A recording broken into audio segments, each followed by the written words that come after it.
मित्रों, आपने भी कभी अपनी आंखों के सामने किसी की मृत्यु होते जरूर देखी होगी और वहां मौजूद लोगों को यह भी कहते सुना होगा कि अब इसके प्राण निकल गए हैं और इसकी मृत्यु हो चुकी है। परंतु क्या आपने कभी ये जानने की कोशिश की है कि आखिरकार ये प्राण अर्थात आत्मा शरीर से कैसे बाहर निकलती है? यदि नहीं तो कोई बात नहीं, हमारी आज की इस वीडियो में आपको इस प्रश्न का उत्तर जरूर मिल जाएगा, जिसका वर्णन गरुड़ पुराण में किया गया है। नमस्कार मित्रों, स्वागत है आपका एक बार फिर द डिवाइन टेल्स पर।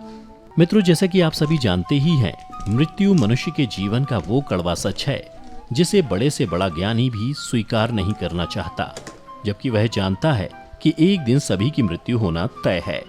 और जो मनुष्य इस सच को स्वीकार कर लेता है वह बुद्धिमान कहलाता है। तो चलिए अब जानते हैं कि आत्मा शरीर से कैसे बाहर निकलती है और इसके पीछे की प्रक्रिया क्या है। गरुड़ पुराण के 9वें अध्याय में वर्णन किया गया है कि मनुष्य के मुख, दोनों नेत्र, दोनों नासिका रंध्र तथा दोनों कान, ये 7 ऐसे छिद्र अर्थात द्वार बताए गए हैं जिनमें से किसी एक द्वार से सुकृति अर्थात पुण्यात्मा के प्राण निकलते हैं। अपान अर्थात गुदा से बाहर निकलने वाली वायु से मिले हुए प्राण जब पृथक हो जाते हैं तब प्राण वायु सूक्ष्म होकर शरीर से बाहर निकलती है। इसके अलावा यदि आपने कभी ध्यान दिया हो तो मरते हुए व्यक्ति के सबसे पहले पैर ठंडे पड़ते हैं, उसके बाद घुटने के नीचे का हिस्सा।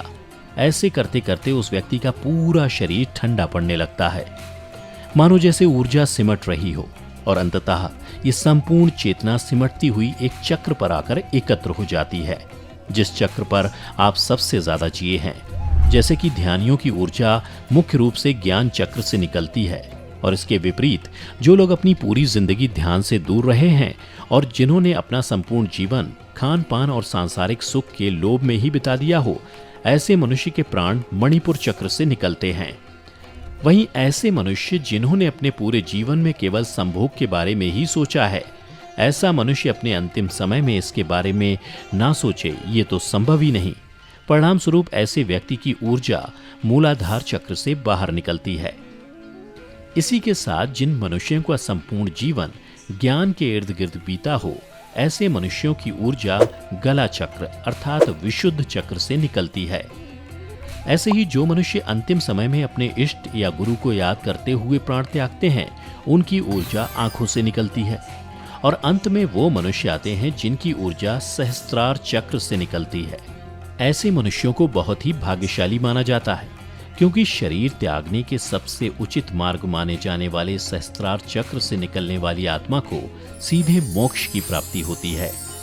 इसी के साथ प्राण निकलने के संदर्भ में और भी बहुत सी बातों का वर्णन गरुड़ पुराण में मिलता है, जिसके अनुसार प्राण त्यागने के समय मनुष्य को अन्न शन त्याग अर्थात अन्न और जल का त्याग करना चाहिए, और यदि वह विरक्त आसक्ति रहित द्विजन्मा हो तो उसे आतुर संन्यास लेना चाहिए। आतुर संन्यास से अभिप्राय है एक ऐसा संन्यास जो सांसारिक जीवन से दुखी होने पर जल्दी से ग्रहण किया जाता है।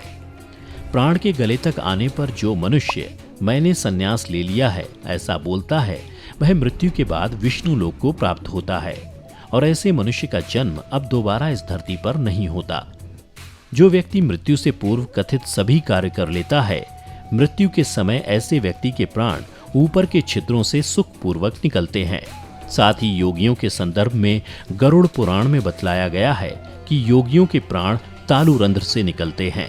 गरुड़ पुराण में शरीर से ईश्वर रूपी प्राण वायु से निकलने के बाद उस शरीर की तुलना एक ऐसे वृक्ष से की है जिसका आधार न होने के कारण वह गिर गया हो।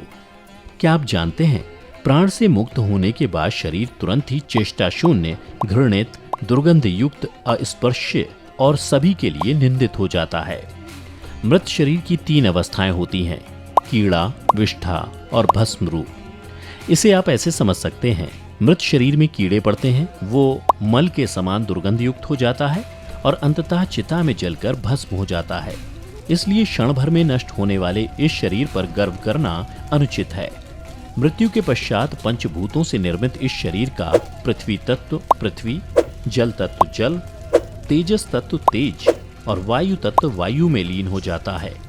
परंतु सभी प्राणियों के शरीर में स्थित सर्वव्यापी शिव स्वरूप और जगत साक्षी आत्मा ही एकमात्र ऐसी चीज है जो कि अजर अमर है, जिसका कोई अंत नहीं है। जो एक शरीर को त्याग कर दूसरे शरीर में प्रवेश कर लेती है। मृत व्यक्ति के शरीर से निकली ये आत्मा अपने पुराने शरीर से निकलकर अपने कर्म कोश में इकट्ठा हुए कर्मों द्वारा निर्मित नए शरीर में प्रवेश करती है। गरुड़ पुराण में इस तथ्य को कुछ इस प्रकार समझाया गया है, जैसे एक घर के जल जाने पर उसमें रहने वाला व्यक्ति जाकर दूसरे नए घर में रहने लगता है, उसी प्रकार आत्मा भी पुराना शरीर छोड़कर नया शरीर ग्रहण कर लेती है। तत्पश्चात उस आत्मा को लेने छोटी छोटी घंटियों की मालाओं से सुसज्जित विमान को लेकर देवदूत आकाश से उतरते हैं। धर्म को जानने वाले धार्मिक और बुद्धिमान लोगों के प्रिय ये देवदूत उनके कृत्यों के अनुसार आत्मा को स्वर्ग लेकर जाते हैं, जहां दिव्य देह धारण कर निर्मल वस्त्रों, स्वर्ण और रत्नों से सुसज्जित इस जीव का स्वागत देवताओं द्वारा किया जाता है। गरुड़ पुराण में इसके अतिरिक्त कुछ विशेष परिस्थितियों का भी वर्णन किया गया है, जिसके अनुसार वे व्यक्ति जिनकी मौत अचानक या फिर हिंसात्मक तरीके से होती है, ऐसे व्यक्तियों की आत्मा इन सब से कुछ अलग तरीके से अपना शरीर छोड़ती है। इसी के साथ ऐसे व्यक्ति जिनकी मृत्यु लंबी बीमारी के बाद होती है, तो इस दौरान उनके शरीर की ऊर्जा का क्षय तब तक बहुत कम हुआ होता है। इसी कारण ऐसी आत्मा शरीर छोड़ते समय काफी दुविधा में होती है, इसलिए ऐसी आत्मा का किसी भी अंग से निकलना निश्चित नहीं होता। मित्रों, यदि आप वर्णित विशेष परिस्थितियों में आत्मा कैसे शरीर छोड़ती है, इस बारे में विस्तार से जानना चाहते हैं तो नीचे कमेंट करके जरूर बताएं।